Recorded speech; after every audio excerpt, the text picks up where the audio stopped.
All right. Hey, good morning, everybody. It is Friday morning, April the 2nd, 2021. We're live today and hoping everything goes well. We had folks come look at our internet issues yesterday, and they're saying it's a network issue in our area that now we're like the third people to complain about. So our download's fine. It's our upload that's an issue. So we're going to keep an eye on it today, and it seems like we're back up to a normal speed that is doable for a stream, and that's important. That's good. So please let us know if you're having any lag issues when you're this morning. Just let us know if it's happening. So anyway, it's good to be back live. I really do prefer live. There's the dynamic of that, and for me, is it's more dynamic. It's more. I don't know. I just prefer it. So anyway, good morning. Because like if I said that like that right now and I was pre-recording, part of me would be like, let's back up and let's just not let me just cut that. See, I have no opportunity to do that, and that's what I like. There's more of I like things to always feel and to be genuine and real. Not that they're not when they're pre-recorded, but you understand. All right, so let me say good morning to everybody. Good morning, Mama. I love you. Good morning. Good morning to Kelly Kenfield, and good morning to Kelly and Melody Woods. Hope you guys are doing well this morning. Good morning to Deanna, enjoying your breakfast spot, and so good morning to you. Good morning to Steve, Shabbat Shalom, and to Ron and Amy, and Ruti, Boker Tov, Shabbat Shalom, and good morning to Rachel. Good morning, Rachel. And we've got, oops, it just slid down here. Okay, we've got Elva. Buenos dias to Elva. And to Dayspring, Shalom.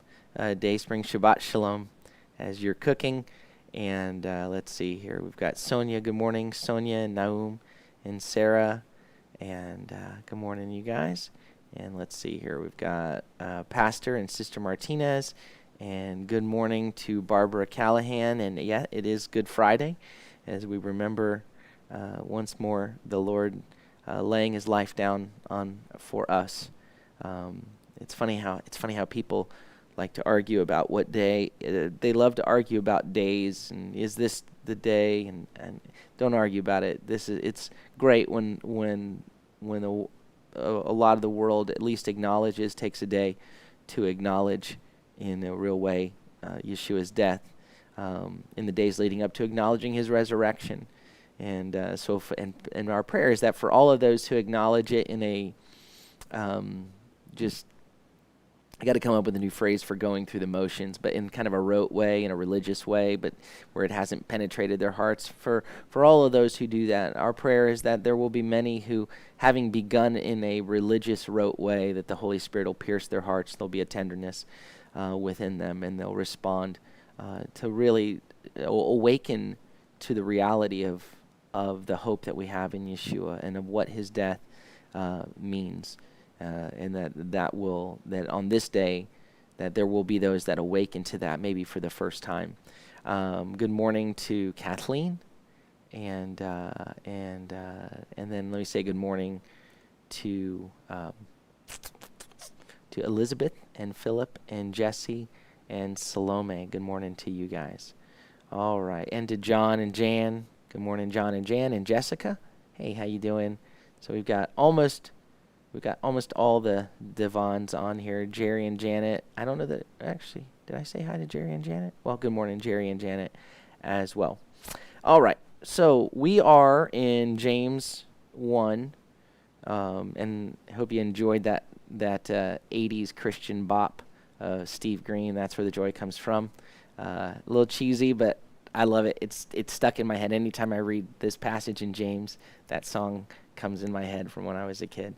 So let me just recap the opening 11 verses of James as he comes to the James or Jacob, and he says, let total joy guide you when you fall into trials, when you fall into circumstances, unforeseen circumstances. So I'm going to kind of give an overall recap where it's, so as I'm praying asking God for the wisdom, that God will give me the wisdom, give me the perspective to be able to let joy, to let a contentedness, to let a perspective that comes from him, to let that guide the way when I fall into various unforeseen difficulties.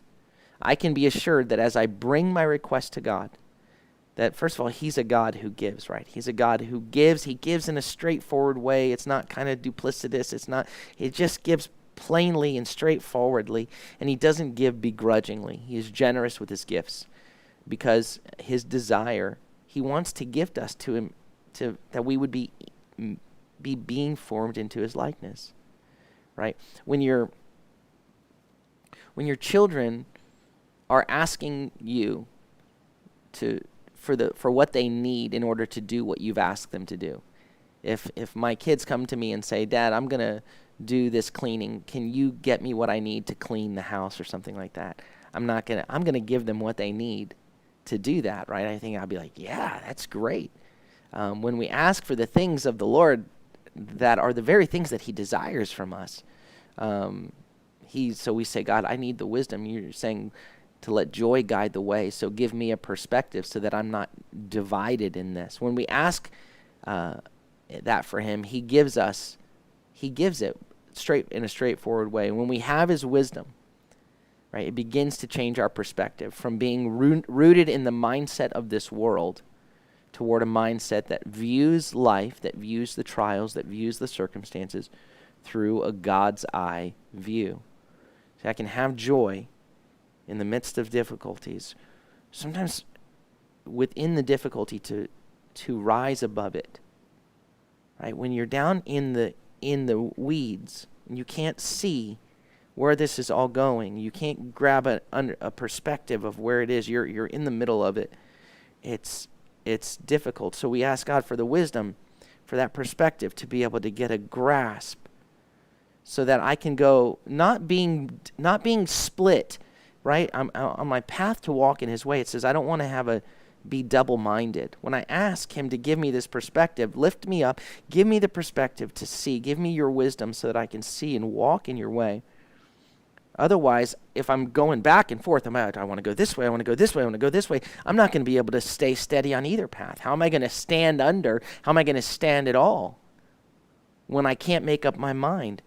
Do I want to walk the way of God, or do I want to walk in my own way?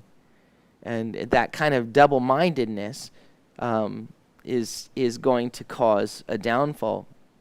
So when you have a wisdom from God perspective, when you're able to see your life through his perspective, suddenly your norms get flipped upside down. Your perspective about what's normal gets flipped. So James or Jacob contrasts believers here now, we looked at yesterday, that are in opposite circumstances. You got two different, both of these, you have the brother who is afflicted, and you have the brother who has plenty. They're both considered adelphoi. They're brothers and sisters, believers, but some are afflicted and are poor and are struggling, and some have plenty. And they both need to view that circumstance with the wisdom of God, because each of those circumstances provide a different kind of trial. So he says, so as you ask for the wisdom of God, you who are afflicted boast or give your praise. Let it be, give your praise in the midst of your affliction concerning your heights. So while you're low, give praise for your heights, because in that moment you're no longer earthbound, as it were. You've been given the wisdom of God to see the temporary nature of the circumstance, to see that I am, while I may be afflicted, that I am in full identification with Yeshua, that there's a purifying effect of having nothing in this world that you're clinging to or that's clinging to you. There's a purity in that gives you a perspective that is from the Lord's, that can give you a joy, again, that you can be in the midst of really difficult circumstances. That I think that's our prayer, in the midst of that, in the midst of right now. Lord, where it feels like this is suffocating me or this is overwhelming me. Lord, will you, right now I'm blinded by what's in my face. Would you lift me up? Give me your wisdom to be able to see this. And so now I can rejoice because I see, I know you, I trust in you, and I'm not tied to this. And then the brother or sister who is has a lot of earthly comforts recognizes, because they recognize they've now asked for a wisdom from God understanding that penetrates the very depth of your being. So that if I have a lot, though, I don't look down and say that my hope is in this stuff and somehow I'm above others, or if you were rich, that's not where your worth, or you're not tied to that stuff. There's a perspective again saying, Lord, lift me up to recognize, to see, but to recognize that I'm not exalted above anyone, but I face a different set of circumstances. The believer who has plenty has to be on guard, because you can become arrogant. And this can be a trial, or you can become self-sufficient, self-satisfied. And so that believer, the believer with plenty, needs to remember their identification with the one who is meek, with the one who was afflicted, that I'm to take up my cross and follow him. When you look at in Deuteronomy chapter 8, the Lord had given the instructions to his people, when you have plenty, watch out, right? Deuteronomy 8, verses 11 to 18, he says, take care that you don't forget Adonai your God by not keeping his mitzvot, his commands, his ordinances and statutes that I'm commanding you today. Otherwise, when you've eaten and are full and have built good houses and lived in them, and when your herds and flocks multiply and silver and gold multiplies for you and all that is yours multiplies, so you have plenty. Careful, then your heart will be haughty or will be proud, and you'll forget Adonai your God. He brought you out from the land of Egypt, from the house of slavery. He led you through the great and terrible wilderness, fiery serpents and scorpions and thirsty ground where there was no water. He brought you forth. He brought forth water for you from the flinty rock. He fed you in the wilderness with manna that your fathers did not know, in order to afflict you and test you, to do you good in the end. So what you're doing is, in the midst of your plenty, what you're remembering, what you're bringing, what you're boasting of is what he brought you from. You're remembering that it's him. I was a slave in Egypt. I'm not the one that provided water in the desert. I would have died in the desert, but he fed me. He gave me water. All that I have comes from him. I'm boasting, I'm praising who he is and making sure to lower myself, not somehow exalting myself above any others. You may say in your heart, my power and the might of my hand has made me this wealth. Verse 18, rather, you're to remember Adonai your God, because it's him. It's he who gives you the power to make wealth, in order to establish his covenant that he swore to your fathers, as it is to this day. And again, look at what the Lord said, what Yeshua comes and says to the congregations in Revelation. He comes to those who are afflicted. He comes to the congregation in Smyrna that's afflicted. And he says, I know your tribulation and your poverty, yet you are rich. See, there's a perspective that he has, that he's reminding them of. I know your tribulation, I know your poverty, but you don't know what I know. You don't see what I see. You're rich. You have what really matters, right? This is the wisdom that is from God. This is the wisdom that allows me to let joy lead the way in the midst of trials. He says to the congregation, the suffering congregation in Philadelphia in Revelation 3:8, I know your deeds. Behold, I have set before you an open door that no one is able to shut. Right? I've opened a door that no one else can shut because you have little power. I've opened a door that in your own power you couldn't open. I see that you're weak. I see that you don't have strength. I see you don't have power. But you have kept my word, because you have little power, but you have kept my word and have not denied my name. He goes on to tell them in verse 10, because you have kept my word about patient endurance, hupomeno, the same word we're looking at in Jacob, James. I will also keep you from the hour of trial that's coming upon the whole world to test those who dwell on the earth. I'm coming soon. Hold on to what you have so that no one will take away your crown. And then contrast that to what he says, for instance, to the wealthy believers in Laodicea. In verse 17 of Revelation 3, he says, for you say, I'm rich. I've made myself wealthy. What did he say in Deuteronomy? Careful. Watch out. I have made myself wealthy. I need nothing. That's self-sufficiency. But you don't know that you're miserable and pitiable and poor and blind and naked. This is the danger that the believer with plenty has to watch out for. They have to watch out because it provides another set of trials. The trials of plenty, that I always think of one of my favorite lines is in Fiddler on the Roof. Right before he sings, a little bit before he sings, If I Were a Rich Man, is that, his future son-in-law says to him, money is the world's curse. And Tevye goes, then may the Lord smite me with it, and may I never recover.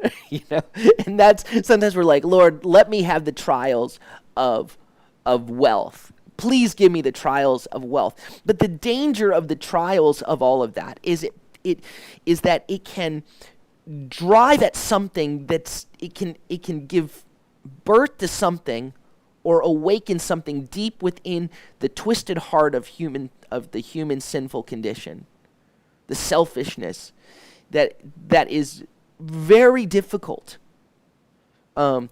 It's very difficult for those who are not just wealthy, but those who are in elevated status. The idea of fame, of people wanting to lift you up, to put your face in, everywhere.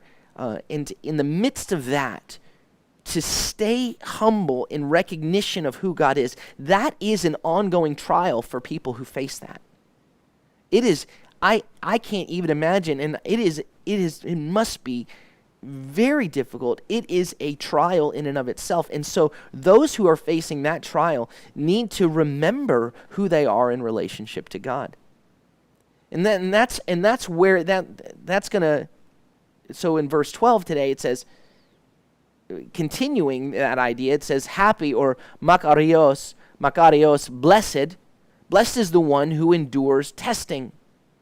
Either of those tests, whether you have plenty or you have little. That's where Paul says, I know what it is to have plenty, and I know what it is to have to little, but I can do all things through Messiah who strengthens me. I know what it is to be content in the face of whatever it is, because my identity is not rooted, not tied into any of this stuff. So whether I am loaded and I have plenty, I hold on to it lightly, because that's not where my hope is. And whether I have nothing, that's okay. I got nothing to hold on to. To live as Messiah, to die as to be with him. Fine, whatever. Nothing in this world holds me down to be lifted above that. Here he says, blessed is the one, Makarios is the one who endures testing, because when he has stood the test, he will receive the crown of life which the Lord promised to those who love him. So the first thing, it opens with this, blessed are those. Blessed is the one, Makarios, which is, I think, I don't really care for using the word happy here because of, first of all, there's a different Greek word that is connected with happiness, eudaimonia, which is fine, but blessed is, I think it's better. First of all, that's because it shows where we are in relationship, being rightly related to God. That's the idea when it says, blessed are you. Blessed are you. Happy are you. Well, why are you happy? Because I'm where I need to be in relation to God. Right? So blessed is the one who endures, who stands under, hupomeno, who stands under, is patient under, stands in the face of testing. So this picture of blessed is the one who endures testing. I mean, obviously we initially think of things that Yeshua said in Matthew 5, 10 to 12. Blessed are those who have been persecuted for the sake of righteousness, for theirs is the kingdom of heaven. You've got this long-term perspective. Blessed are you when people revile you and persecute you and say all kinds of evil against you falsely on account of me. Rejoice and be glad, for your reward in heaven is great. For in the same way they persecuted the prophets who were before you. But he doesn't specifically say, blessed are you when you endure trials. Actually, the closest thing we have is in the Septuagint, in the Greek translation of the Hebrew Scriptures, the very end of the book of Daniel, which really is pointing toward the very end. Daniel writes in verse 8, he says, now I heard, but I did not understand. So I said, my Lord, what will be the outcome of these things? Verse 9, so then he said, go your way, Daniel, for the words are closed up and sealed until the time of the end. Many will be purified, made spotless, and refined, but the wicked will act wickedly. None of the wicked will understand, but the wise will understand. Lord, give me wisdom from you. From the time that the daily burnt offering is taken away and the abomination of desolation is set up, there will be 1,290 days, right? That's 3.5 years. Verse 12, Makarios ha emenon, which is related to hupomeno. Happy is the one who stands, who keeps standing, who keeps waiting. Blessed is the one, Makarios, blessed is the one who stands and reaches the 1,335 days. Verse 13, but you go your way till the end. You will rest, and at the end of days you will arise to receive your portion. So he doesn't give Daniel the answer there. But the point is, he says, blessed is the one who is going to endure, who's going to stand. See, what's going to happen is, he says, there's going to be this testing. It's going to be this testing, and those where wickedness rules in their hearts, where they're cling to wicked, that from the test, that's what will happen. They will continue to act wickedly. But many will be, through the fire, through this, will be purified, will be made spotless and refined, right? So there's this picture of coming through the trials, coming through the smelter's fire, and blessed is the one who stands all the way through to the end. And so James here, Jacob continues to says, and I'm going to read it in Greek here. He says, dokimos genomenos. So dokimos is the picture of, here it says, when he has stood the test. Dokimos is that which has been proven by the fire. It's the word for coming through the test, coming through the other side of the fire and having been proven. And genomenos has to do with being born, being created, or just a state of being. But so there's this picture of having emerged, having been born, having been created in one sense through the fire, having stood the test and having been and emerging from that. And there's a newness, there's a creation, there's a being born out of the fire that's being pictured in these two Greek words together. So when he has stood the test is the translation, but when he has emerged from the testing, when he has been born through the fire of testing and proven by it, right? Then when that has happened, then he will receive the crown of life. So here we have this long-term perspective. Here we have this God's eye view that you're going through this fire, but there is victory on the end, the crown of life, which the Lord promised to those who love him. And again, even that promise to those who love him, to those who keep loving him, it brings us back to in Deuteronomy 7, know therefore, verse 9, know therefore that Adonai your God, he is God, the faithful God, who keeps covenant kindness for 1,000 generations, who keeps chesed for 1,000 generations with those who love him, and keep his mitzvot. So he's going to give the crown to those who keep loving him, to those who love him. So now in the following verses, we've been looking at this word, paraismos, which has to do with testing, trials. And it's sort of this overarching view of trials. But now, using the same word, the view of this word changes, and now what comes more into view in the following verses. Now, it's not super clear yet in verse 13, but we'll see in verse 14, is it goes from kind of trials to temptations. What effect is the trial having on me? When I'm going through a fire, the fire of a trial, the fire of a difficult situation, there's which way, when you talk, am I single-minded with the wisdom of God? There's a temptation to go one way or the other.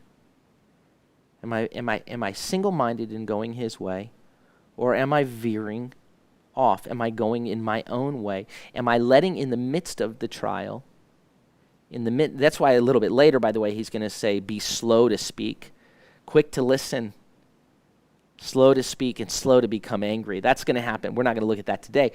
But that's where, in the midst of it, what's going to happen? How will I emerge from that? And he says in verse 3, so there's a temptation now.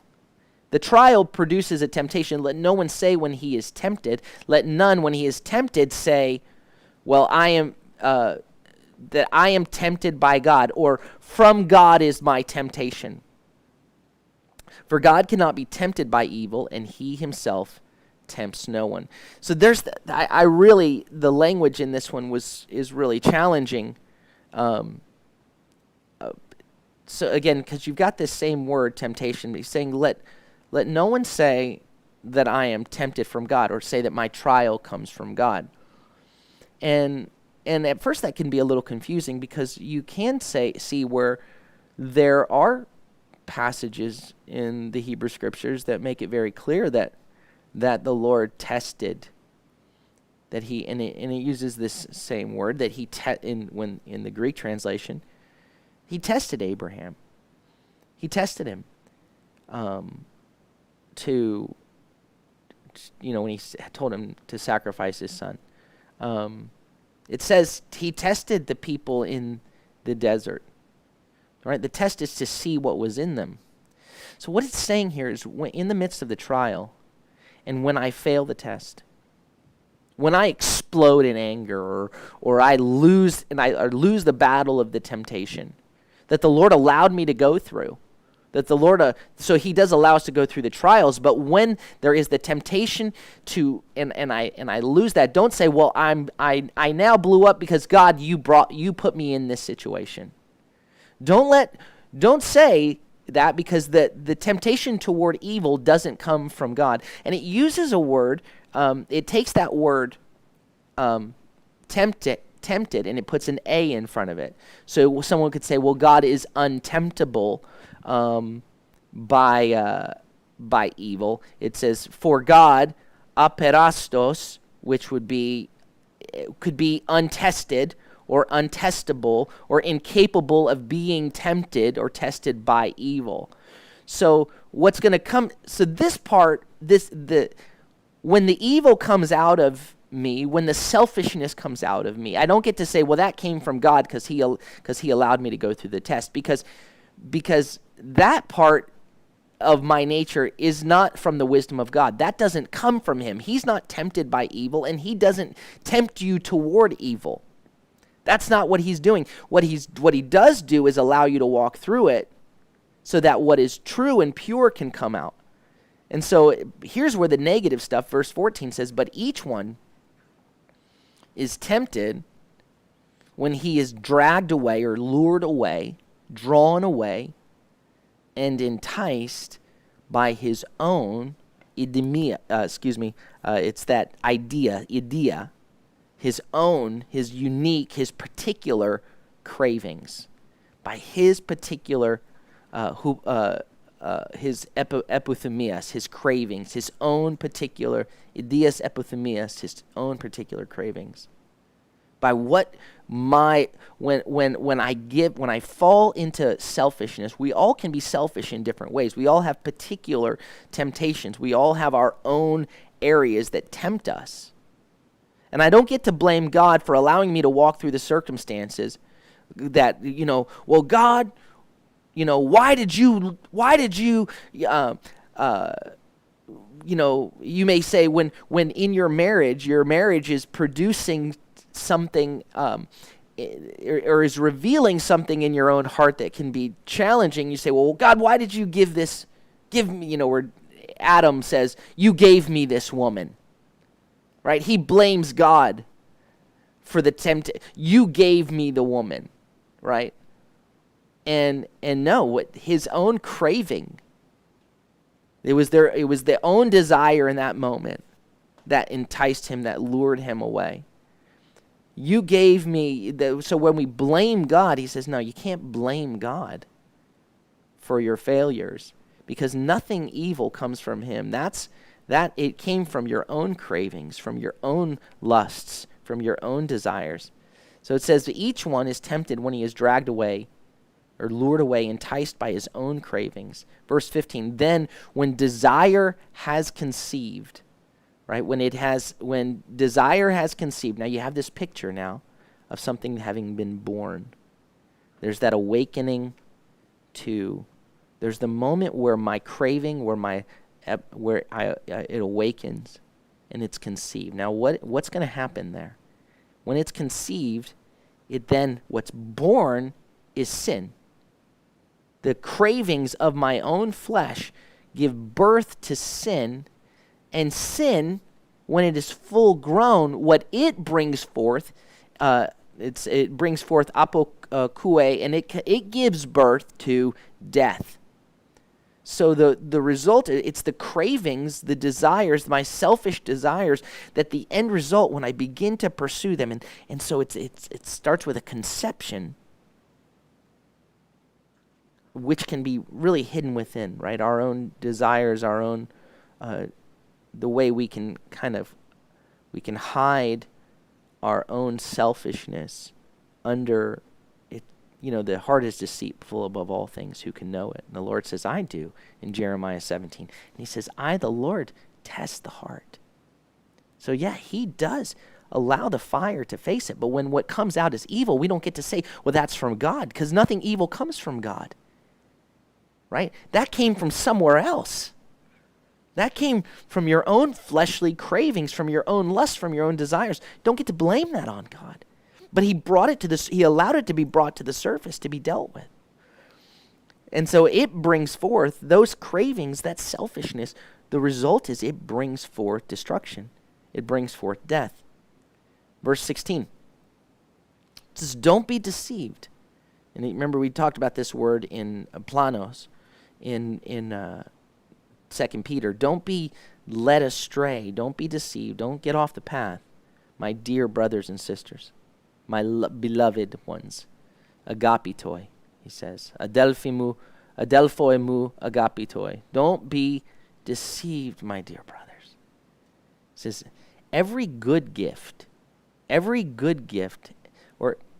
every gift which is good, every gift of good, and every gift of perfection, of completion, and every perfect gift, but it has to, remember, looked at this word perfect already, has to teleos, with maturity. Every gift that is good, every gift like wisdom, for instance, that leads you toward fullness and maturity in the likeness of him, that comes from above. That comes from above. Coming down is from the Father of lights. So ask of him, right? Because he gives to all with simplicity, directly. He doesn't waver in that. You want a good gift like of his character, of wisdom, and to pursue that?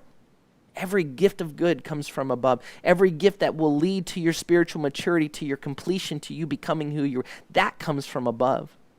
Not my falling into my own, not my desires bring destruction. My selfishness brings destruction. My sin brings destruction. But every gift that is good and leads to maturity comes from above, from the Father of light, photon, right? So he's from the Father of light, with whom there is no variation or shifting shadow, right? So basically here, God is, the wisdom of God is, and what comes from him is pure, and there are not hints of darkness in. It's not the what's the thing, the yin and the yang, where there's a little bit of darkness, and what comes from him is pure and good, and there is no darkness in him. So don't blame your darkness, don't blame your selfishness on him. But what he did allow is for the trials. So you have to stand under the trials, to endure the trials, and to ask God for his good gifts to bring you through that, to give you perspective, to have a joy that will lift you above that, recognizing that that every good gift comes from him. Every gift of maturity comes from him, from the Father of light. And he's not playing games. There's not a shifting shadow. There's no variation or change to darkness.